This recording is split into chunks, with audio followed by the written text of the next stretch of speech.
La muerte de un empresario mexicano bajo la custodia del ICE en Estados Unidos tensa de nuevo las relaciones entre México y su vecino del norte. Un agente de ICE mató a tiros a Lorenzo Salgado Araujo, mexicano de 52 años, cuando conducía su camioneta rumbo a una obra en construcción con su cuadrilla de trabajadores a bordo. Llevaba 35 años viviendo en Estados Unidos. Nunca tuvo antecedentes penales. Estaba a punto de conseguir su residencia legal. Y ahora su familia exige saber por qué terminó desangrándose en el asfalto mientras agentes armados lo rodeaban. Lo que parecía un operativo migratorio más se ha convertido en el caso que puede definir la relación entre México y Estados Unidos durante meses. Porque detrás de esta muerte hay una versión oficial que se cae a pedazos cada vez que alguien la revisa con calma, y un gobierno mexicano que, por primera vez en este ciclo de violencia migratoria, ha decidido llevar la disputa a los tribunales estadounidenses. Si quieres estar al tanto de todo lo que pasa en México minuto a minuto, suscríbete. Vayamos a los hechos, uno por uno, porque aquí cada detalle cambia el sentido de todo lo demás. Eran casi las 6:50 de la mañana del martes 7 de julio de 2026. Salgado Araujo salió de su casa con el café y el almuerzo que le había preparado su esposa, como llevaba haciendo casi 4 décadas. Su hijo Ronaldo lo contó después en una publicación que se volvió viral. Fue la última vez que su padre cargó la camioneta con esas dos cosas. Salgado iba camino al este de Houston para recoger a los hombres de su cuadrilla y llevarlos a una obra de viviendas. Dirigía su propia empresa de construcción desde hacía años, una que, según su familia, dio empleo a decenas de hombres que también perseguían el sueño americano. Ahí es donde la historia se bifurca. El Departamento de Seguridad Nacional de Estados Unidos, el DHS, asegura que Salgado Araujo se negó a seguir múltiples órdenes verbales y que utilizó su vehículo como arma para intentar atropellar a un agente de ICE que iba en un auto sin identificación. Según esa versión, el agente disparó en defensa propia. La bala entró por el abdomen. Murió horas después en el hospital Ben Taub, el mismo hospital donde habían nacido 2 de sus hijos. Pero la familia no se traga esa historia. Y aquí está el primer dato que la organización civil LULAC, la Liga de Ciudadanos Latinoamericanos Unidos, ha puesto sobre la mesa. Ni Salgado Araujo ni su hermano eran el objetivo de ese operativo. Los agentes federales vigilaban la dirección de otra persona, el verdadero blanco de la redada, y ya habían visto antes una camioneta blanca parecida a la de Salgado. Cuando vieron la suya, iniciaron la persecución. Es decir, según esta organización, lo detuvieron por parecido con otro vehículo, no porque lo estuvieran buscando a él. Su hijo Ronaldo, de 29 años, ha repetido en varias entrevistas que su padre sabía exactamente qué hacer si lo paraba ICE: no firmar nada, no dar pelea, llamar a su esposa o a él mismo. Habían hablado del protocolo con sus abogados con antelación. Según Ronaldo, si su padre hubiera visto un emblema de ICE o algo que dijera claramente que era una agencia policial, habría obedecido. Ese matiz es la clave de todo el caso. Los agentes iban en un vehículo sin identificación, sin distintivos visibles, antes de las 7 de la mañana. Y la familia cree que Salgado, al verse rodeado por autos sin marcar en plena oscuridad, pensó que estaba siendo víctima de un asalto, no de un operativo federal. Pero eso no es todo lo que no cuadra. Ningún oficial llevaba cámara corporal. 0 grabación institucional del momento exacto del disparo. Las autoridades federales tampoco han difundido videos ni imágenes del tiroteo, ni de los vehículos involucrados, pese a las peticiones de la familia, de legisladores estatales y de organizaciones de derechos humanos. 3 hombres más iban en la camioneta, incluido un tío de Ronaldo. Según el testimonio del hijo, esos 3 hombres fueron detenidos mientras su padre yacía en el suelo, gimiendo. Uno de los otros pasajeros, Daniel Tirado, alcanzó a hacer una llamada breve a su esposa antes de que le confiscaran el teléfono. Le dijo que los estaban siguiendo. Después de eso, su familia no volvió a saber de él hasta la mañana siguiente, y la llamada, cuando por fin llegó, apenas duró 5 minutos.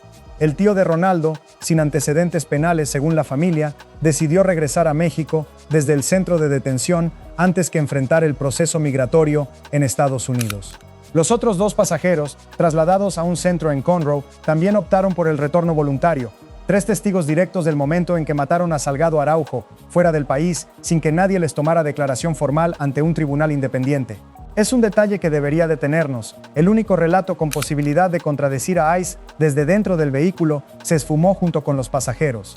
Ahora bien, ¿por qué le importa tanto esto al gobierno mexicano? al punto de anunciar acciones legales sin precedentes. Porque este caso no es aislado, y ese es el giro que cambia toda la escala del problema. De acuerdo con cifras que la propia Secretaría de Relaciones Exteriores ha ido actualizando, al menos 17 mexicanos han muerto en centros de detención de ICE o durante redadas migratorias desde que Donald Trump regresó a la presidencia de Estados Unidos. En marzo de 2026, el entonces subsecretario para América del Norte, Roberto Velasco, había hablado de 13 fallecimientos documentados hasta ese momento, 6 por complicaciones médicas, 4 suicidios, 2 muertes durante operativos migratorios y un tiroteo en Dallas. Velasco calificó entonces la cifra de absolutamente inaceptable para el gobierno de México. 4 meses después, la cifra ya subió a 17, y Salgado Araujo es el nombre más reciente de esa lista que no deja de crecer. La presidenta Claudia Sheinbaum no se guardó las palabras. El miércoles 8 de julio, en su conferencia matutina, calificó lo ocurrido como otra lamentable muerte de un connacional y fue más allá de lo que había dicho en ocasiones anteriores. Declaró que no pueden permitir el maltrato a sus hermanos que están en Estados Unidos, a los connacionales. Y subrayó algo que resume el fondo de la indignación mexicana, que la única falta de estas personas es no tener papeles, aun cuando fueron contratadas por empresas estadounidenses, y que eso no justifica los centros de detención ni el uso de la violencia. Hasta ahí, México había respondido con notas diplomáticas y con una solicitud de audiencia ante la Comisión Interamericana de Derechos Humanos.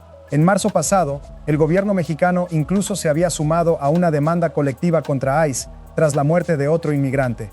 Sheinbaum reconoció sin rodeos que Estados Unidos sí contesta esas notas diplomáticas.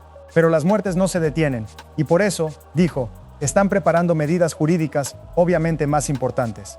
Un día después, el canciller Roberto Velasco confirmó en qué consisten exactamente esas medidas, y aquí es donde el caso deja de ser un pronunciamiento político y se convierte en una ofensiva legal concreta y con nombre propio.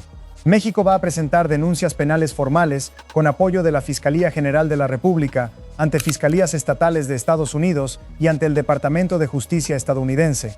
El objetivo declarado, que se investigue a quien resulte responsable por la muerte de Salgado Araujo y por los 14 casos de mexicanos fallecidos bajo custodia de ICE que México ya documentó formalmente.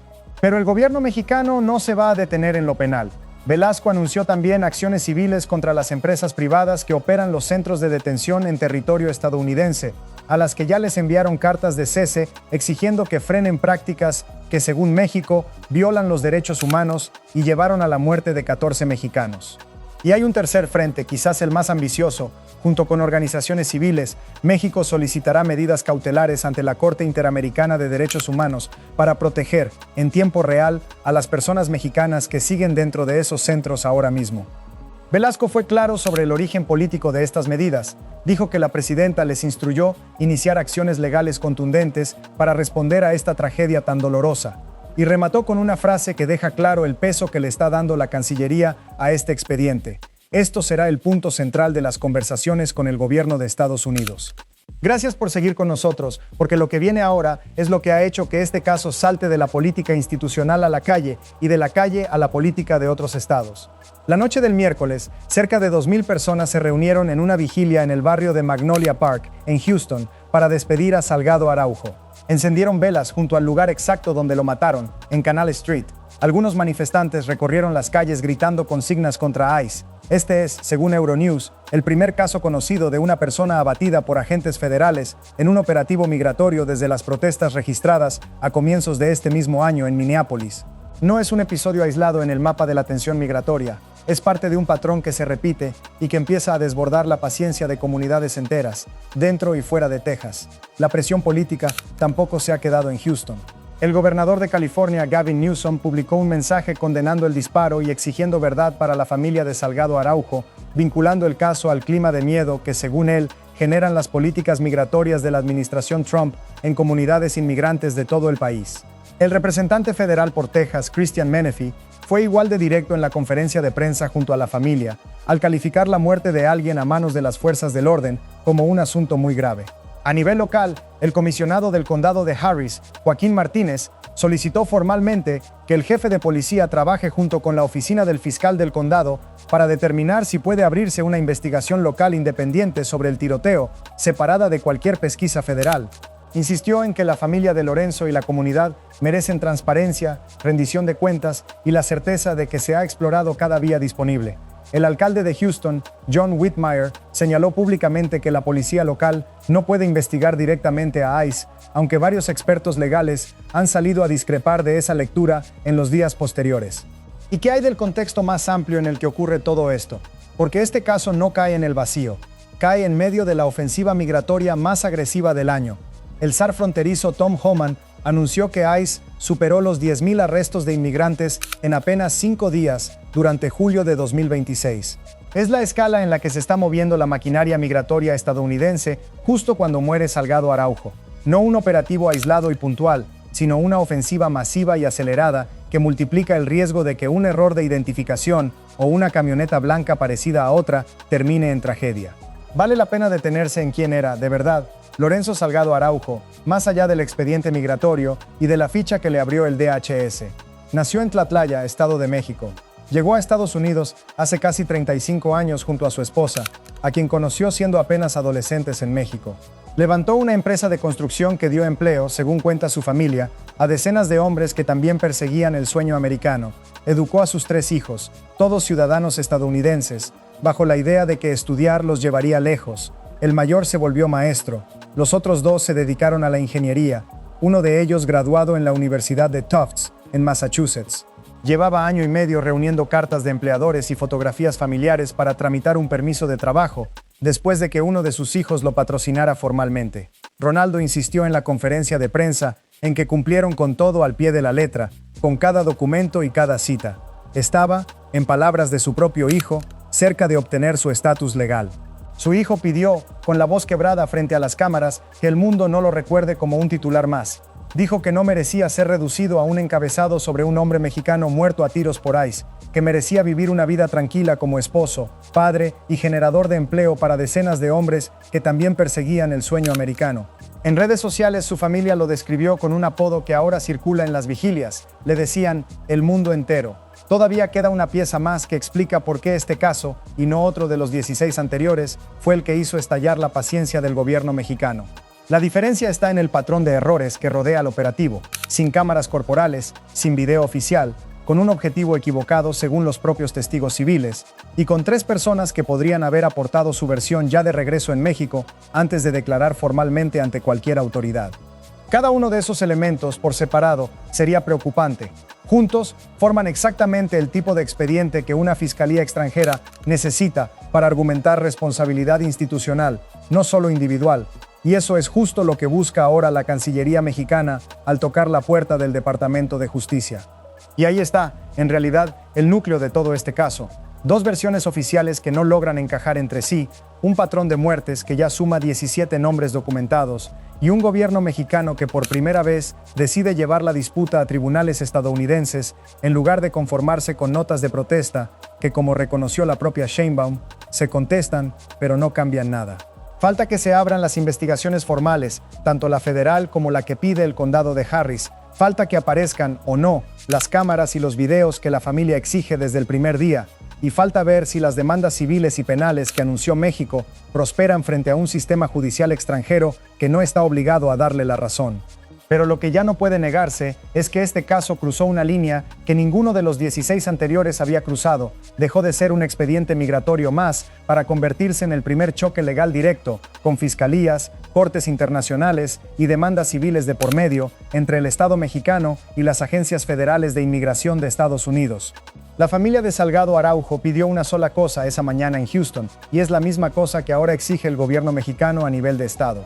Que se sepa, con nombres, con video y con responsables identificados, qué pasó realmente en Canal Street antes de las 7 de la mañana del 7 de julio de 2026.